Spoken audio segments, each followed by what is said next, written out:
It's a video. Here I am, still alive after all these years. There you are.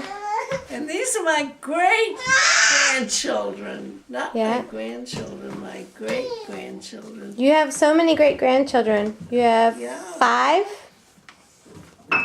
You have Stella Yeah. and Mindy.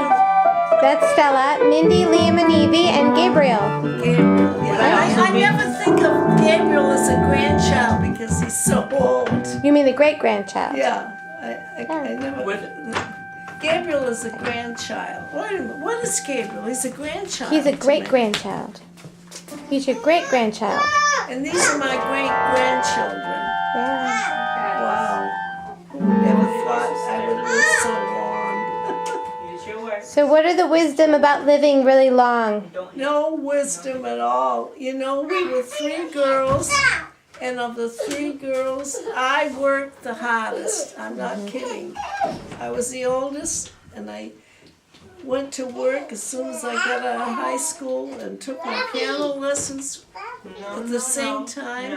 And I went to piano school, and I graduated from there, and then after I graduated from there, then I got married, and I kept on working. I remember when we had a business selling sheet music around the stores, and I used to have, Bobby was a little baby, I'd put him in the car, and Albert was in the post office by then, he was working.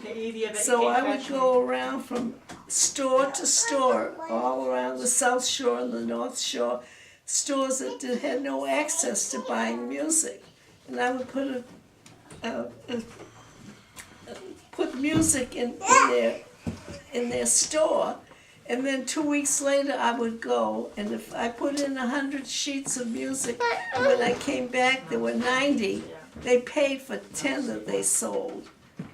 I don't know if you ever heard of it. It's a kind of business that if somebody steals it, you could get your money for it too.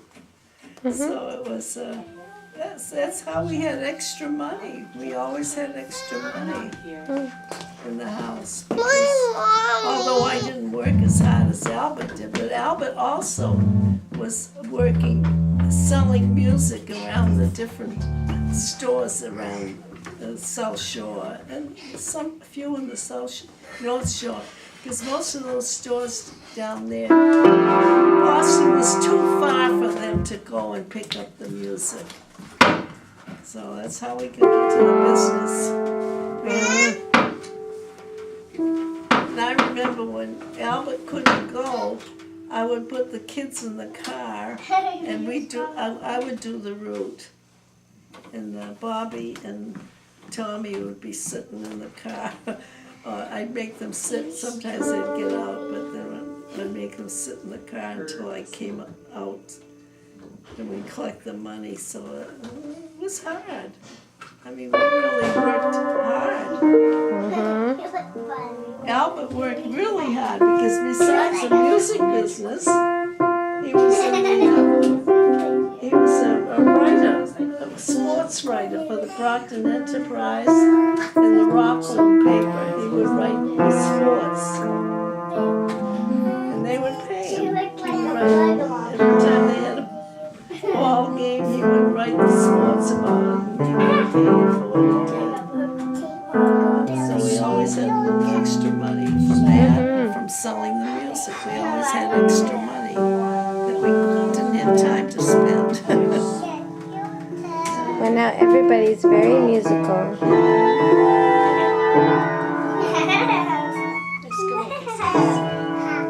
If it didn't cost so much money to move, I would say take the organ now. If you don't have an organ in your house.